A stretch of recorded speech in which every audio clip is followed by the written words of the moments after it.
What's up, everyone? Welcome to the video. Today we're going to take a look at how to change the battery in this Nissan Murano remote key fob.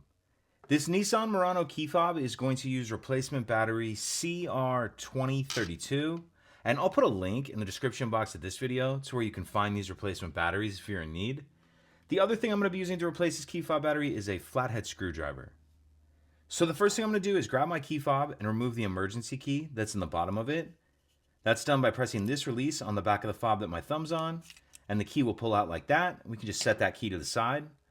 Now if we hold our key fob with the buttons facing down, and we take a look at the bottom of it, I'm going to grab my screwdriver, and there's two little spaces that we can use to open this key fob. And if you look closely, you can see there's actually little arrows printed right there and right there telling you that that's where you want to put your screwdriver.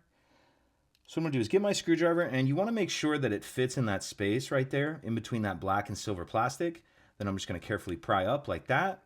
I'll come over to this side, do the exact same thing. As you can see, the case is coming apart. Once it's started, I'm just going to pull it the rest of the way apart with my hands like that. In the back half of the case, we see our battery right here. I'll use my screwdriver just to help get that battery out of that holder.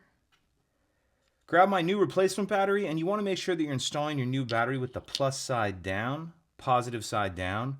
And I'm going to tuck this edge in first. It's down here near this metal battery clip. So tuck that edge in first like that, and then snap it down into place. Then if your circuit board has moved around at all, make sure it's sitting down in there like that. And then we can snap the two halves back together. Slide our emergency key back in, and that's it.